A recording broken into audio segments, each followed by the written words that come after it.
Yes Vijay బాబు గారు, kidney వ్యాధి బాధితుల కోసం ఒక భరోసా యాత్రను ఆనాడు ప్రతిపక్ష నేతగా జగన్మోహన్ రెడ్డి గారు నిర్వహించారు. అంతకంటే ముందు పవన్ కళ్యాణ్ని పంపించేశారు చంద్రబాబు.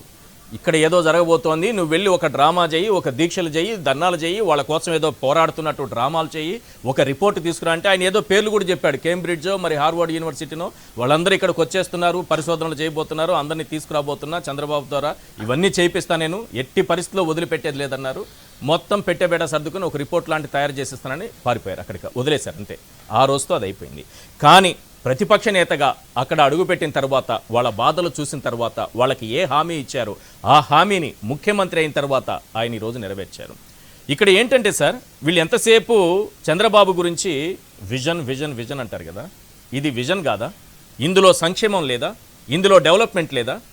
ఈ మూడు మిళితమై ఉందేమో ఈరోజు ఉద్దానంలో ముఖ్యమంత్రి గారి చేతుల మీదుగా ప్రారంభమైన హాస్పిటల్ కావచ్చు, లేకపోతే సుజలధార కావచ్చు, అక్కడ ఏర్పాటు చేసినటువంటి ఇన్ఫ్రాస్ట్రక్చర్, వాళ్ళకి కావాల్సినటువంటి ఎక్విప్మెంట్, అక్కడ ఉన్నటువంటి డాక్టర్లు, ఇవన్నీ ఈ మూడింటి కిందికి రావా?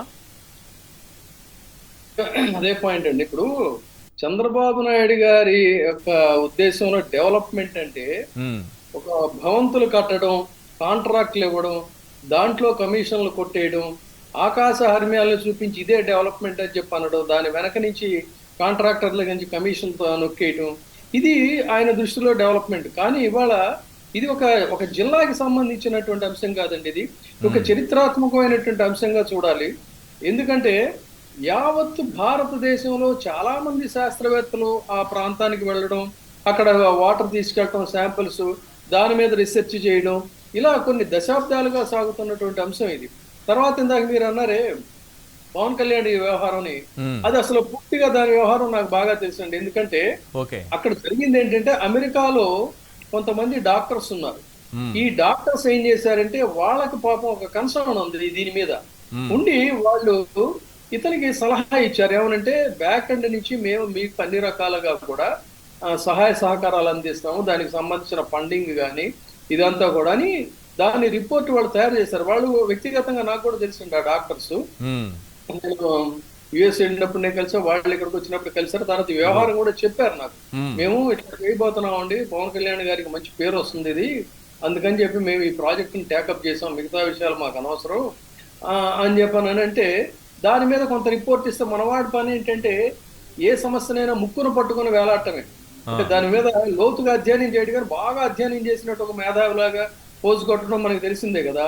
సో ఆ డాక్టర్స్ ఎప్పుడైతే వచ్చారో వాళ్ళతో పాటు వెళ్ళి ఉద్దానం గురించి తనకి ఏదో పెద్ద కన్సర్న్ ఉన్నట్టుగా మాట్లాడతాం, ఇది చేస్తా అది చేస్తా అని మాట్లాడుతాం. తర్వాత వాళ్ళు కూడా కొంత డబ్బులు ఖర్చు పెట్టాక ఎప్పుడైతే మనవాడి యొక్క ఈ స్టైల్ ఆఫ్ ఫంక్షనింగ్ అర్థమైందో, జనరల్గా వాళ్ళు యుఎస్లో కంఫర్టబుల్గా ఉన్న డాక్టర్స్ అండి, ఒక సర్వీస్ మోటోతో వచ్చారు అంతే తప్ప, ఇతగాడి ఒంటెత్తు పోకడలు, ఈ వ్యవహార శైలి ఇవన్నీ వాళ్ళు సహించాల్సిన అవసరం లేదు కదా.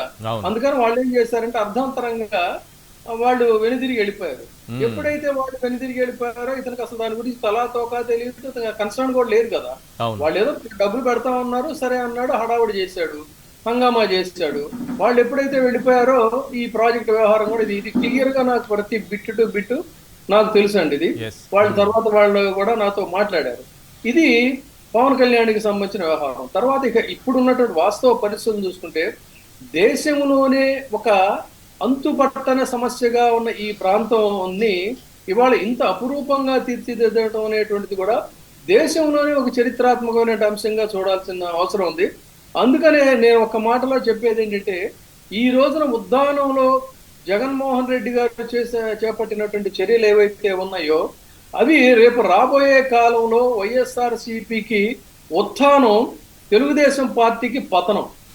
అటు ఉత్థాన పతనాల్ని నిర్దేశించేది ఈ ఉద్దానం అని చెప్తున్నాను. కారణం ఏంటంటే, మీకు చూడండి, ఆ రోజున ఆయన కిడ్నీ వ్యాధిగ్రస్తులకి కేవలం 2,500 రూపాయలు ఎంతో పెన్షన్ ఇస్తే, దాన్ని 10,000 రూపాయలకే, అంటే సగం కాదు, మూడొంతులు కాదు, 4 పెంచి వాళ్ళని ఆదుకున్నటువంటి ఒక ఔదార్యం ఉండాలి కదా.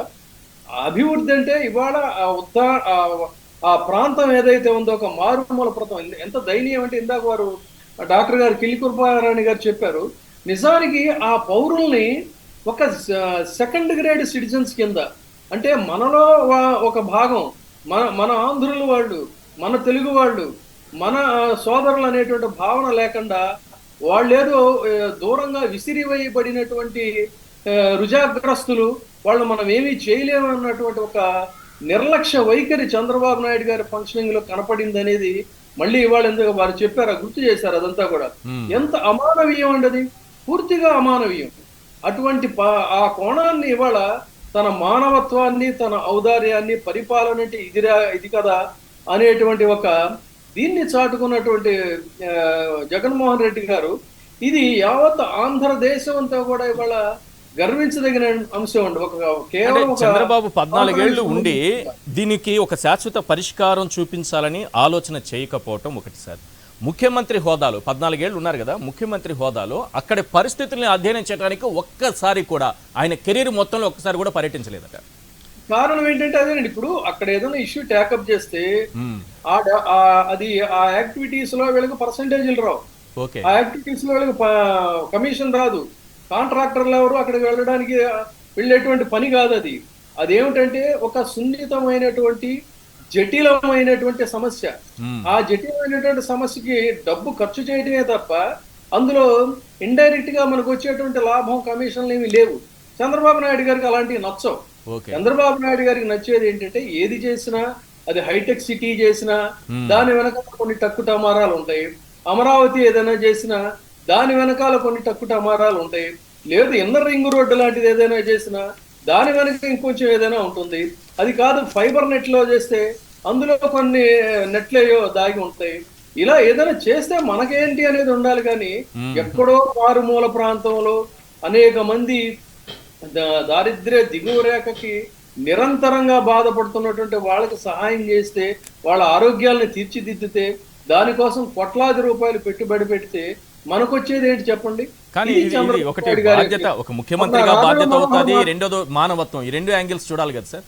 మొన్న నాదెండ్ల మనోహర్ మాట్లాడుతున్నాడు, నాదెండ్ల మనోహర్ దృష్టిలో ఇది అవినీతి అండి, కానీ చంద్రబాబు నాయుడు గారు చేసేదంతా కూడా నీతి. మొన్న అవినీతి గురించి కదా పెద్ద ఉపన్యాసాలు, ప్రసంగాలు ఇస్తున్నాడు.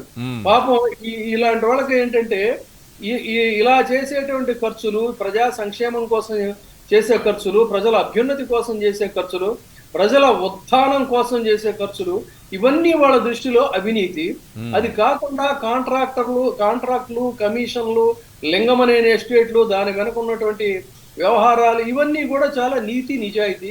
ఇది మొన్న ఇతగాడు వెళ్ళి అక్కడ చేస్తున్నటువంటి ప్రసంగం.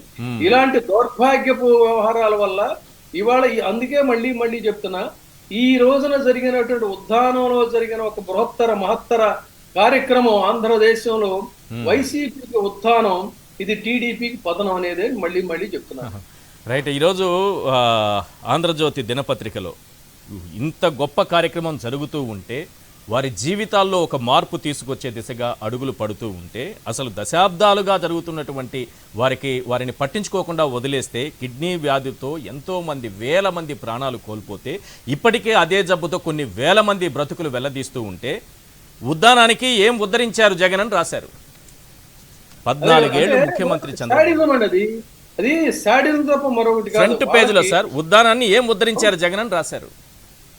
ఉద్ధరించడం అంటే అదే, ఇప్పుడు వాళ్ళకి ఏదన్నా పర్సెంటేజ్ వస్తే చంద్రబాబు నాయుడు గారు 10 రూపాయలు తింటే అందులో 1 రూపాయి వాళ్ళకి ఇస్తారు, ఇచ్చినప్పుడు అది ఉద్ధరించినట్టు అవుతుంది.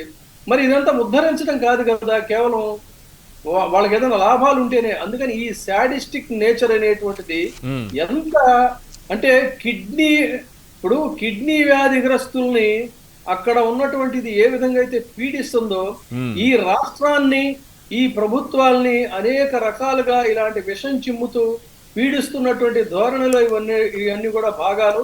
రేపొద్దున ప్రజలు వీళ్ళకి మళ్ళీ మరొకసారి బుద్ధి చెప్పేంత వరకు కూడా ఈ విషయం ఇలా చిమ్ముతూనే ఉంటారండి వాళ్ళు. కాబట్టి మనం పెద్ద పట్టించుకోవాల్సిన అవసరం లేదు.